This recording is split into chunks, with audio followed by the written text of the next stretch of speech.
Hello friends, welcome back to geology aspirant YouTube channel. आज हम discuss करेंगे building stone के ऊपर। ठीक है, अब आप बोलोगे ये बिल्डिंग स्टोन क्या है।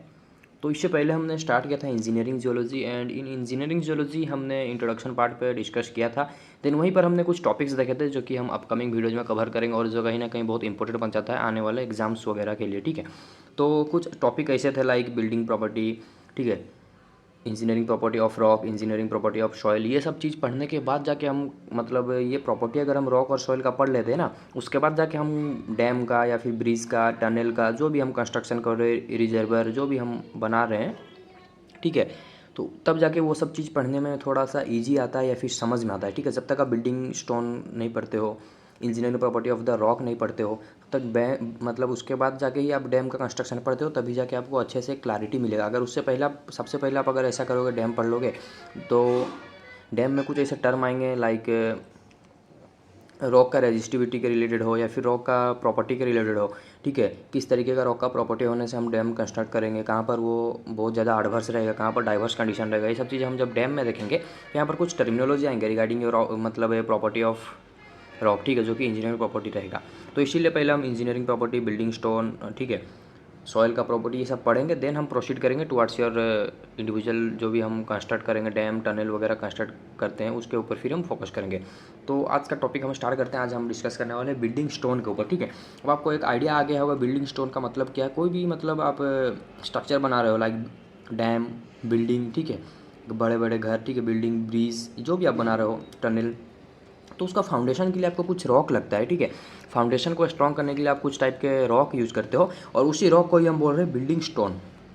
Building stone are product of rock that are used in construction of buildings, dam, bridge. ठीक है, ये सब चीज़ बनाने में जो मतलब बनाने का लिए जो भी आपको रॉक का रिक्वायरमेंट रहता है, उसी रॉक को हम बोल रहे हैं बिल्डिंग स्टोन। ठीक है, बट हर रॉक को हम बिल्डिंग स्टोन नहीं बोल सकते। बिल्डिंग स्टोन कोई भी रॉक को बोलने के लिए उसका पर्टिकुलर क्राइटेरिया रहना चाहिए, पर्टिकुलर कंडीशन रहना चाहिए, क्या क्या है वो हम देखेंगे।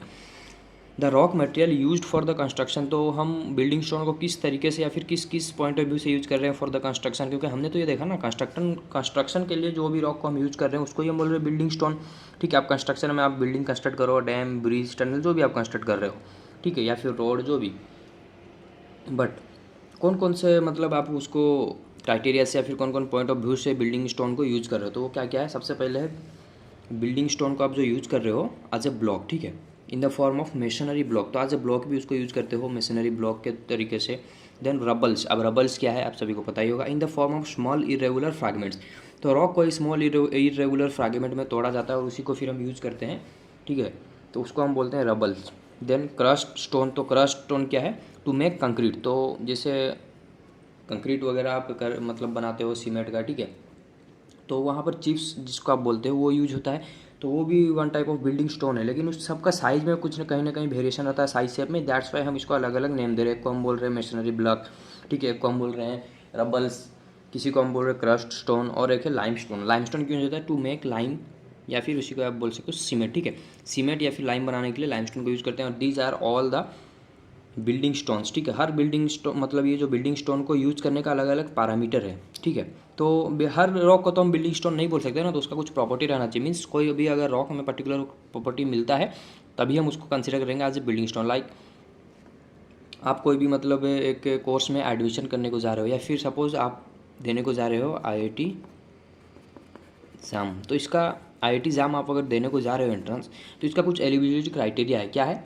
कि आपके पास सबसे पहले तो बैचलर डिग्री होना चाहिए। ठीक है, मतलब जो भी सब्जेक्ट में आप एग्ज़ाम दे रहे हो उस सब्जेक्ट में बैचलर डिग्री यू हैव, ठीक है, उस होना चाहिए। देन आपका 12th 10th कंप्लीट होना चाहिए। ठीक है, तभी जाके आप ये सब चीज़ मतलब दे सकते हो। ठीक, तो सिमिलरली कोई भी रॉक को या फिर कोई भी एक स्टोन को, और यू कैन से यहाँ पर हम रॉक ही बोलेंगे as a geological point of view, लेकिन इंजीनियरिंग जियोलॉजी में जब आ जाते हैं उसको ही हम फिर स्टोन बोलते हैं। ठीक है, मिनरलोजी में फिर स्टोन का मतलब अलग बन जाता है। ठीक है, तो यहाँ पर एज ए रॉक को ही हम स्टोन बोल रहे हैं। तो बिल्डिंग स्टोन, किसी भी स्टोन को बोलने के लिए कुछ उसको भी एलिजिबिलिटी क्राइटेरिया से गुजरना पड़ता है। ठीक है, कुछ ऐसा प्रॉपर्टी उसके अंदर पाया जाएगा या फिर कुछ खूबी ऐसा उसके अंदर रहेगा, तभी हम उसको बोल सकते हैं बिल्डिंग स्टोन। तो वो क्या क्या प्रॉपर्टी है फिर देखते हैं। In order to select the rock materials for construction, तो रॉक मटेरियल को कंस्ट्रक्शन के में यूज में लाने के लिए the properties that are commonly examine. तो ये प्रॉपर्टी को हमें मतलब उसके अंदर चेक करना पड़ेगा। अगर ये प्रॉपर्टी उसके अंदर सेटिस्फाई करते हैं तभी हम उसको रॉक को एक बिल्डिंग स्टोन, उसी रॉक को बिल्डिंग स्टोन का दर्जा दे सकते हैं या फिर एज अ बिल्डिंग स्टोन उसको यूज़ कर सकते हैं। तो ये क्या क्या प्रॉपर्टी है, सबसे पहले हमें उसको देखना पड़ेगा मिनरलोजिकल कंपोजिशन। मीन्स उसमें मिनरलोजी क्या है, किस तरीके का उसमें कंपोजिशन है, क्या उसमें वीक मिनरल है, क्या उसमें हार्ड मिनरल है, किस तरीके का मिनरल है, मिनरल का रेजिस्टिविटी क्या है, क्या मिनरल में क्लीवेज है या फिर क्लीवेज नहीं है, क्या मिनरल में फ्रैक्चर वगैरह है, ये सब चीज़ हमें देखना पड़ेगा मिनरलोजिकल कंपोजिशन में। देन टेक्सचर, अब टेक्सचर की आप सभी को पता ही है, मिनरल का अरेंजमेंट को, mutual relationship among the mineral and crystal, उसी को हम टेक्सचर बोलते हैं। Then you have structure, rock में कुछ एक्सटर्नल स्ट्रक्चर है क्या उसमें प्राइमरी या फिर सेकेंडरी स्ट्रक्चर कुछ डेवलप है क्या, अगर डेवलप है तो वो क्या टूटने का उसमें चांसेस है या फिर किस तरीके से वो सपोर्ट करता है, ठीक है, फाउंडेशन को, ये सब चीज़ हम देखेंगे। देन जो इंपॉर्टेंट प्रॉपर्टी है पोरोसिटी एंड परमेबिलिटी, ठीक है, ये आगे चल के बहुत इंपॉर्टेंट बन जाता है इन्हें बिल्डिंग स्टोन। क्यों? क्योंकि थोड़ा सा अगर आप गलती कर दोगे पोरोसिटी परमेबिलिटी में तो बहुत बड़े बड़े, मतलब आप जो कंस्ट्रक्शन कर रहे हो या फिर बड़े बड़े जो भी आप बिल्डिंग, डैम, ब्रिज वगैरह बनाते हो तो उसको फिर वो तोड़ देगा, ठीक है, या फिर उसको वेस्ट कर देगा। तो ये चीज़ बहुत इंपॉर्टेंट बन जाता है पोरोसिटी एंड परमेबिलिटी, ठीक है। तो ये सब चीज़ हम वन बाय वन देखते हैं। तो ये सब चीज़ अगर कोई भी रॉक में पाया जाएगा, ये खूबी कोई भी रॉक में रहेगा, मीन्स हर एक कंडीशन को अच्छे से सेटिस्फाई करता है, तभी जाके हम उसको मतलब बिल्डिंग स्टोन का दर्जा दे सकते हैं या फिर उसी को ही एज अ कंस्ट्रक्शन टूल या फिर बिल्डिंग स्टोन उसको हम यूज़ करेंगे। तो चलिए फिर वन बाय वन कवर करने को ट्राई करते हैं, क्या क्या मतलब प्रॉपर्टी के अंदर किस तरीके से हमें उसको देखना है। प्रॉपर्टी जैसे हम बोल रहे हैं मिनरलोजिकल कंपोजिशन, तो क्या मिनरलोजिकल कंपोजिशन होना चाहिए, किस तरीके से उसको हम अप्रोच करेंगे, तो वन बाय वन देखते हैं।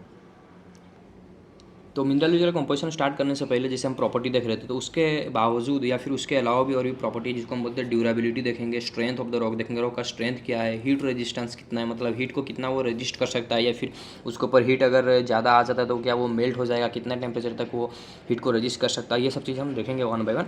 तो स्टार्ट करते हैं विद द मिनरलोजिकल कंपोजिशन। तो रॉक को अगर आपको बिल्डिंग स्टोन का दर्जा देना है या फिर कोई भी स्टोन को आज ए बिल्डिंग स्टोन यूज़ करना है, आज ए कंस्ट्रक्शन टूल यूज़ करना है, तो उसमें मिनरलोजिकल कंपोजिशन किस तरीके का होना चाहिए। The rock are aggregates of mineral, ये चीज़ आप सभी को पता ही है, ठीक है। रॉक क्या है, एग्रीगेट ऑफ मिनरल, ये चीज़ हमने पेट्रोलॉजी में पढ़ा था, थर्ड सेम में भी हमने ये सब चीज़ देखा है, ठीक है, क्योंकि थर्ड सेम में ही आपका पेट्रोलॉजिकल पार्ट है। स्पेशली अगर मैं बात करूँ उड़ीसा का सिलेबस का, तो थर्ड सेम में ही आपका igneous, sedimentary and metamorphic petrology है। और जो बच्चे 12th के रिलेटेड देख रहे हैं तो उनका भी पेट्रोलॉजिकल पार्ट 12 में ही है, ठीक है। तो रॉक क्या आप सभी को पता है, ये चीज़ से कोई मतलब नया नहीं या फिर इसके ऊपर कन्फ्यूज नहीं होना चाहिए। रॉक क्या, एग्रीगेट ऑफ मिनरल, मतलब कुछ मिनरल मिलके एक रॉक बनाते हैं, ठीक है। तो मिनरल का मतलब उसी रॉक को फिर हम आज ए बिल्डिंग स्टोन यूज़ करेंगे, तो मिनरल का क्या क्या उसके अंदर क्राइटेरिया रहना चाहिए, फिर किस तरीके से मिनरल का अरेंजमेंट, किस तरीके से उसका हार्डनेस वगैरह रहना चाहिए, देखते हैं।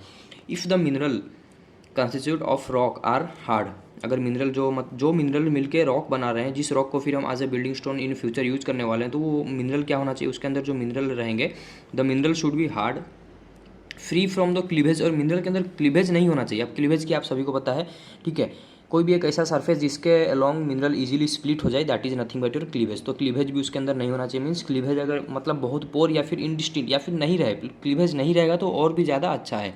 एंड रेजिस्टेंस टू वेदरिंग, और वो मिनरल क्या होना चाहिए, वेदरिंग को रेजिस्टेंस कर सके, मतलब वेदरिंग, इरोजन, जो सेकेंडरी प्रोसेस चलते हैं ड्यू टू विंड, रिवर, ठीक है, ग्लाशियर, जो भी, तो वो सब चीज़ को रेजिस्ट कर सके रॉक, ठीक है। पानी अगर लगे तो बहुत जल्दी वो वेदर ना हो, ठीक है। कुछ मिनरल ऐसे रहते हैं ना कि बहुत जल्दी वेदर हो जाते हैं, ठीक है। तो मिनरल क्या होना चाहिए कि वो वेदरिंग को बहुत ज़्यादा रेजिस्ट कर सके, ठीक है। It is likely to be strong and durable, और स्ट्रॉन्ग होना चाहिए वो mineral, and the mineral should be durable, ठीक है। अब ये ड्यूरेबिलिटी क्या है देखेंगे।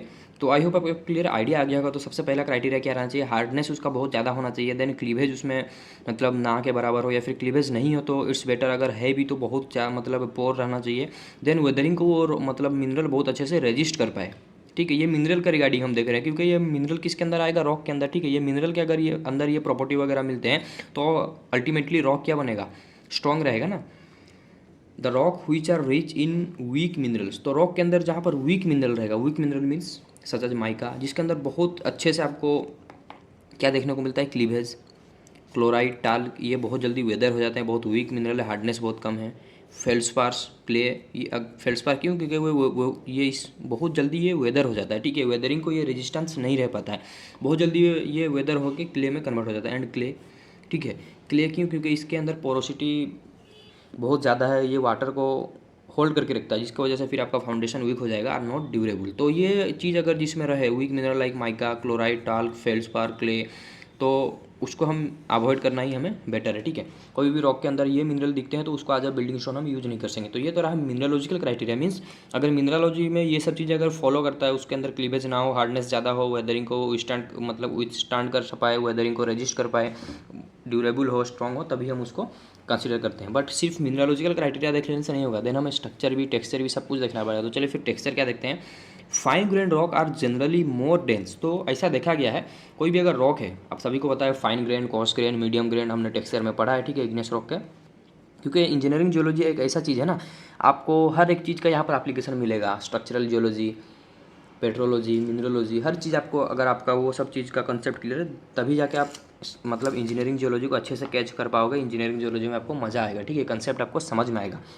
लाइक अगर यहाँ पर बोला जाएगा फाइन ग्रेन, अगर आपको इग्नेस टेक्सचर ही नहीं पता फाइन ग्रेन क्या है, तो फिर यहाँ पर आपका कन्फ्यूजन क्रिएट होगा, आपको मतलब बोरिंग लगने लगेगा, ठीक है। तो मैं ऐसा सजेस्ट करूँगा कि आपका अगर मतलब पेट्रोलॉजी, स्ट्रक्चरल जियोलॉजी, मिनरलॉजी, ये सब चीज़ अच्छे से क्लियर है, हाइड्रोलॉजी, तभी जाके इंजीनियरिंग जियोलॉजी में आपको बहुत हेल्पफुल होगा या फिर बहुत इंटरेस्टिंग लगेगा, कॉन्सेप्ट समझने में बहुत ईजी होगा, ठीक है। तो fine grain rock are generally, तो फाइन ग्रेन रॉक क्या रहते हैं, more dense and stronger than the coarse grain rock. तो हमें रॉक जो खोजना है, मतलब उसके वो क्या होना चाहिए, फाइन ग्रेन होना चाहिए, ठीक है, as compare to coarse grain. क्यों? क्योंकि कोर्स ग्रेन रॉक क्या रहता है, थोड़ा सा रिलेटिवली कम स्ट्रॉन्ग और कम डेंस रहता है from the fine grain rock. अब फाइन ग्रेन क्या है, कोर्स ग्रेन क्या है, आप सभी को पता ही होगा, ठीक है। जिसका ग्रेन मतलब बहुत छोटा रहता है, लेस देन 1 mm हम बोल सकते हैं, ठीक है। ये सब चीज़ें हमने टेक्सचर में देखा था। Then it is for this reason that the basalts and dolerite, basalt क्या है, वोल्केनिक रॉक है, सरफेस पे बनता है, बहुत जल्दी रैपिड कूलिंग होता है, तो इसके अंदर फाइन ग्रेन देखने को ही मिलता है आपको, ठीक है। And dolerite are widely used as road met, ठीक है, मेटल। तो रोड के अंदर आप मतलब रोड के अंदर जिस तरीके से आप मेटल वगैरह डालते हो, ठीक है, गिट्टी वगैरह जो आप डालते हो रोड के अंदर, मतलब रोड जब बनता है, आप जब उसके अंदर रोलिंग होता है तो गिट्टी वगैरह आप डालते हो बिफोर द कंक्रीट, क्योंकि उसका बेस को स्ट्रॉन्ग बनाने के लिए। तो इसीलिए वाइडली, क्यों? क्योंकि टेक्सचर का पॉइंट ऑफ व्यू से, जो कि बहुत स्ट्रॉन्ग और डेंस रहता है, क्योंकि उसके ऊपर बहुत हैवी हैवी व्हीकल वगैरह चलेंगे इन फ्यूचर बहुत साल तक। तो रोड में इसीलिए हम डोलेराइट और बासाल्ट यूज़ करते हैं, क्योंकि इसका जो हम ग्रैनुलारिटी देखते हैं ना, तो वो बहुत ज़्यादा फाइन ग्रेन रहता है। और फाइन ग्रेन क्या रहता है, क्यों मतलब यूज करेंगे, हमने देखा क्योंकि वो मोर डेंस और स्ट्रॉन्ग रहता है आज कम्पेयर टू कोर्स ग्रेन, ठीक है। तो ये था टेक्सचर। देन हम स्ट्रक्चर पे आते हैं, ठीक है। स्ट्रक्चर के अंदर ही पोरोसिटी वगैरह सब आ जाएगा, ठीक है। तो फिर देखते हैं पोरोसिटी क्या है। तो पोरोसिटी को देखते हैं। The porosity of a rock is the ratio. अब पोरोसिटी क्या आप सभी को पता ही होगा, is the ratio of volume occupied by the pores to the total volume of the rock, ठीक है। मतलब रॉक का क्योंकि ये सब चीज़ हम थोड़ी ना पूरा लार्ज स्केल में करेंगे, क्योंकि एक सैंपल लेके आके वही सब चीज़ को हमें चेक करना, ठीक है। जिस भी मटेरियल को as a building stone use करेंगे, हम एक सैंपल लेके आएंगे और उसी के पॉइंट ऑफ व्यू से हम यूज़ करेंगे। तो क्या होता है, सपोज एक रॉक है, ठीक है, रॉक का एक सैंपल है हमारे पास। तो पोरोसिटी इसमें क्या है, इसमें कुछ पोर स्पेसेस है। जिस तरीके से आप फॉर्म वगैरह देखते हो स्पॉन्ज, जिसके अंदर पोर स्पेसेस रहता है, इसी तरह रॉक के अंदर भी कभी कभी पोर्स पाया जाता है। तो पोर्स का मतलब क्या है, यहाँ पर गड्ढे वगैरह है, ठीक है। इसको अगर एक पोर को हम देखते हैं तभी आपको समझ में आएगा। सपोज एक पोर है रॉक के अंदर, ठीक है, यहाँ पर एक पोर है, तो ये नीचे भी इस तरीके से गड्ढा रहता है, तो इसके अंदर पानी वगैरह आके रह सकते हैं या फिर कुछ भी अदर मटेरियल। तो रॉक के अंदर पोर नहीं हो तो इट्स बेटर, ठीक है। तो पोरोसिटी क्या बोल रहा है, रॉक के अंदर जो रेशियो रहता है, अब अगर पोरोसिटी को आप डिफाइन करने जाते हो तो ratio volume of the void divided by total volume of the rock, ठीक है। Total volume of the rock divided by volume of void, इसी को ही हम बोलते हैं पोरोसिटी। ये फॉर्मूला भी आगे चले काम आने वाला है, अगर आप इंजीनियरिंग जियोलॉजी में न्यूमेरिकल वगैरह सॉल्व करते हो, आगे हम देखेंगे हर एक चीज़, ठीक है, डोंट वरी। अभी बाकी है engineering property of the rock, अभी सिर्फ हम बिल्डिंग स्टोन का क्राइटेरिया देख रहे हैं। तो porosity of the rock is the ratio of the volume occupied by the pores, volume of the pores to the total volume of the rock. ये तो पोरोसिटी का फॉर्मूला है, ठीक है, जनरली एक्सप्रेस्ड इन परसेंटेज। तो porosity को हम percentage में ही एक्सप्रेस करते हैं। ये तो हमने समझा पोरोसिटी क्या है, ठीक है। रॉक के अंदर जो पोर स्पेसेस है, मतलब ओपन स्पेसेस है, ठीक है, जो कि हवा को ऑक्यूपाई करके रखें या फिर कुछ अदर फ्लूइड वगैरह को ऑक्यूपाई करके रखें, जिसमें रॉक का मटेरियल नहीं है, ठीक है।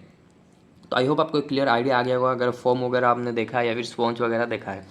तो ये हमने समझा पोरोसिटी को। लेकिन पोरोसिटी किस तरह रॉक का स्ट्रेंथ को अफेक्ट करता है और किस तरह बिल्डिंग स्टोन, मतलब अगर कोई भी रॉक को as a building stone use करना है तो पोरोसिटी का क्या उसमें रोल रहता है, वो चीज़ फिर देखते हैं।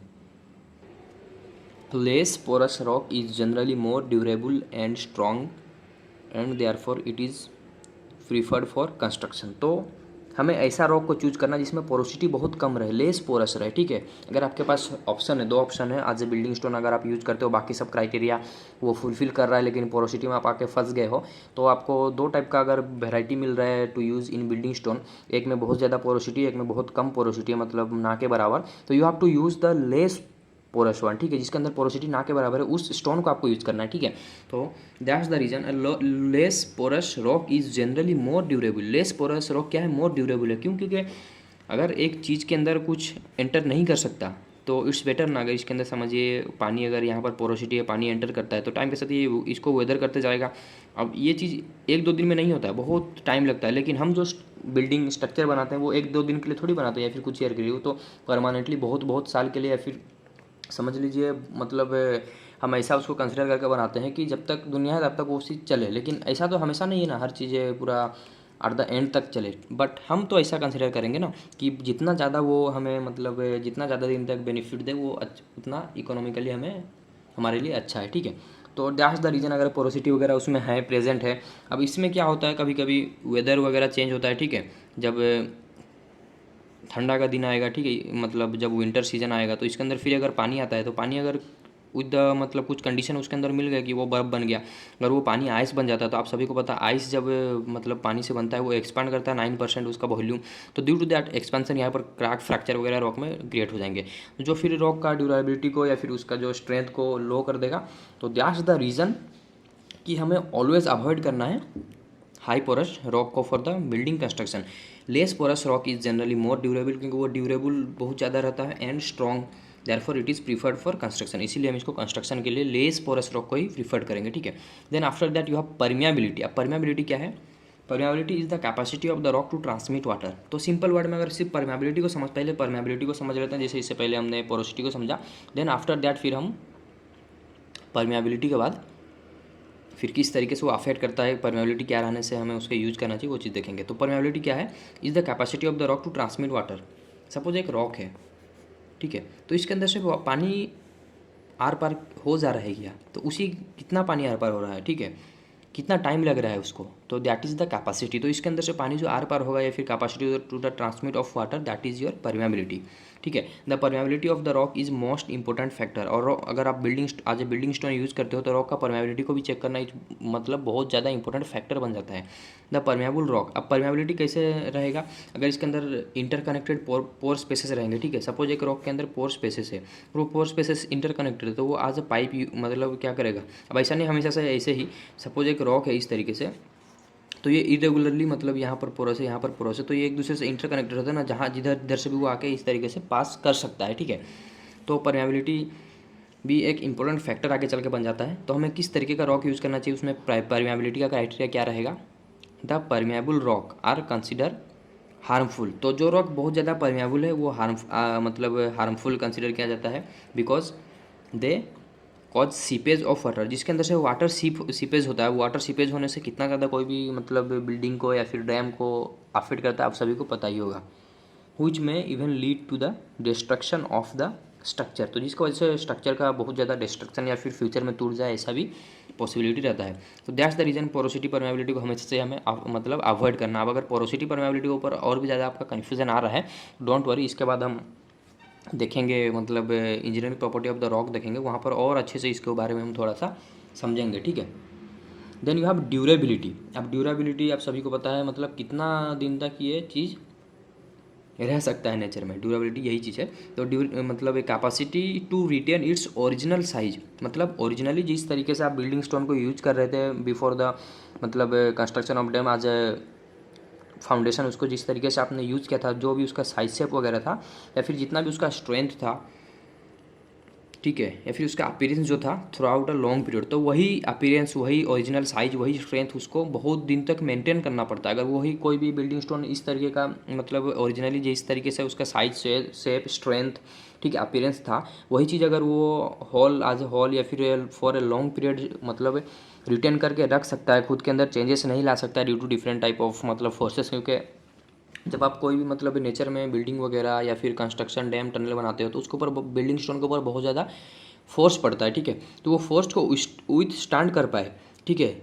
और वो फोर्स की वजह से उसके अंदर चेंजेस ना आए, वो टूट फूट ना जाए, तो उसी को हम बोले ड्यूरेबिलिटी। मीन्स ओरिजिनली वो जैसा था, फोर्स उसके ऊपर लगने के बाद भी वो वैसा ही for a long period of time रहे, तभी हम उसको बोल सकते हैं ये रॉक ड्यूरेबल है। और उसी टाइप का रॉक को हमें यूज़ करना है, ठीक है। Some rocks which do not resist weathering, कुछ रॉक क्या होता है जिसके जो वेदर मतलब पानी वगैरह उसमें अगर लगता है तो वेदरिंग को रजिस्ट कर नहीं पाते हैं। आप अगर नदी किनारे कभी जाते हो तो वहाँ पर कुछ रॉक के ऊपर आप देखना वो वेदर हो जाएगा, ठीक है। मतलब इनिशियली जो रॉक इस तरीके से था, ठीक है, यहाँ पर से पानी आ रहा है नदी का, तो टाइम के साथ ये क्या होता है, ये पार्ट इरोड होके वेदर होके चला जाएगा।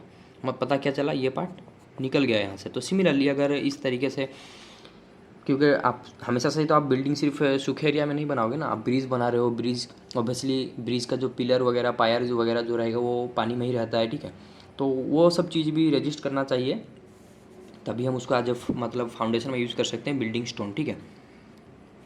वेदरिंग या फिर डीके होता है लूज स्ट्रेंथ अर्ली, तो जिसकी वजह से वो अपना स्ट्रेंथ को हरा देता है, और स्ट्रेंथ को हरा देने की वजह से फिर फ्यूचर में वो स्ट्रक्चर भी कोलैप्स करने का पॉसिबिलिटी रहता है। तो इस तरीके का रॉक को भी हम अवॉइड करेंगे। तो ड्यूरेबिलिटी क्या होना चाहिए, मतलब ये क्राइटेरिया, अगर ये सब क्राइटेरिया जो हम देख रहे हैं, ये सब क्राइटेरिया कोई भी एक रॉक फुलफिल करता है, तभी हम उसको आज बिल्डिंग स्टोन यूज करेंगे, ठीक है।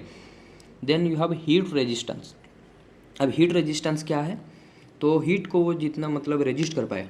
When rock are heated to a high temperature, मतलब अब हम तो ऐसा हीट नहीं करेंगे ना, जैसे आपने कोई भी एक मतलब साइड पे डैम, ब्रिज, टनल, बिल्डिंग वगैरह बनाया, अब वहाँ पर आप थोड़ी जाके जानबूझ के हीट दोगे, लेकिन नेचर में कभी मतलब हीट उसके ऊपर लगता है जनरेट होके, ठीक है, क्योंकि नेचर के ऊपर हमारा कंट्रोल नहीं है, ठीक है। हम सिर्फ नेचर को ऑब्जर्व कर सकते हैं बेस्ट वे में, उसके ऊपर उसके मतलब उससे किस तरीके से हम मतलब अपना बिल्डिंग वगैरह को मतलब उससे बचाए या फिर हीट से बचाए, उसके ऊपर हम अपना मतलब काम कर सकते हैं। लेकिन हीट को हम रोक नहीं सकते ना, ये नेचर है, नेचर अपना प्रोसेस करेगा, हम सिर्फ उसके ऊपर बेस्ट वे में एक प्रोटेक्शन ले सकते हैं, या फिर एक मतलब उसके ऊर एज अ प्रिवेंशन वर्क कर सकते हैं, ठीक है। When rock are heated to a high temperature and then cooled, क्योंकि हमेशा से तो ऐसा नहीं ना मतलब वेदर सेम रहेगा, कभी धूप होगा, कभी मतलब बारिश होगा, मतलब दिन में ज़्यादा टेम्परेचर उसके ऊपर लगेगा, रात में वो कूल डाउन होगा। तो और ये एक दिन का नहीं, ये डेली डेली ये प्रोसेस चलने वाला है, ठीक है। और स्पेशली आप अगर मतलब पोलर नॉट पोलर, आप अगर अगर मतलब हमारा अगर ये वर्ल्ड आप आज वर्ल्ड इसको कंसिडर करते हो, इस ट्रॉपिकल रीजन में अगर आप कुछ मतलब कंस्ट्रक्ट कर रहे हो, क्योंकि हमारा इंडिया भी कहीं ना कहीं कुछ पार्ट इसका ट्रॉपिकल रीजन में आता है, ठीक है। तो इस रीजन में अगर कुछ आप कंस्ट्रक्ट कर रहे हो तो यहाँ पर बहुत ज़्यादा धूप, बहुत ज़्यादा गर्मी भी ऑब्जर्व किया जाता है, ठीक है। फिर टाइम के साथ यहाँ पर बारिश भी होता है। तो that's the reason when a rock heated to a high temperature and then cool they may get damage, तो वो डैमेज हो जाते हैं। तो इस तरीके का हमें रॉक को यूज़ करना है जो कि ड्यू टू द हीट उसके अंदर कुछ अफेक्ट ना हो, ठीक है। Then you have strength of the rock. तो रॉक का स्ट्रेंथ को कैसे पता चलेगा, the strength of the rock is determined by the knowing its compressive tensile and shearing strength. Rock के ऊपर जो स्ट्रेंथ लग रहा है ना, टेंसाइल, कंप्रेसिव या फिर शेयरिंग स्ट्रेंथ, वो चीज़ को अगर हम देखते हैं तो उसी के बेसिस पे हम फिर बोल सकते हैं रॉक का स्ट्रेंथ क्या है, ठीक है। किस तरीके से उसके साथ वो विथ स्टैंड कर रहा है, किस तरीके से उसको रजिस्ट कर रहा है, ठीक है। The stones which are to be put in the foundation of civil engineering structure must have high crushing and shearing strength। तो उसका शेयरिंग और क्रशिंग स्ट्रेंथ भी बहुत ज़्यादा हाई होना चाहिए, ठीक है। उसके ऊपर मतलब डिफरेंट टाइप ऑफ फोर्स लगे तो बहुत जल्दी वो टूट फूट मतलब ना जाए, बहुत हद तक वो उसको रजिस्ट कर सके। इस तरीके से रॉक को हमें यूज़ करना है, तभी हम उसको बोलेंगे मतलब वो रॉक बहुत ज़्यादा मतलब उसका स्ट्रेंथ बहुत ज़्यादा है, ठीक है। अब ऐसा तो रॉक पूरा एग्जैक्टली हमें नहीं मिलेगा, लेकिन ओवरऑल ये सब प्रॉपर्टी जिसके अंदर मिले तो उसको ही एज अ बिल्डिंग स्टोन हम यूज कर सकते हैं, ठीक है। तो ये था all about your building stone. कुछ भी डाउट हो रिगार्डिंग योर बिल्डिंग स्टोन आप कमेंट सेक्शन में ज़रूर पूछ सकते हैं। And thank you for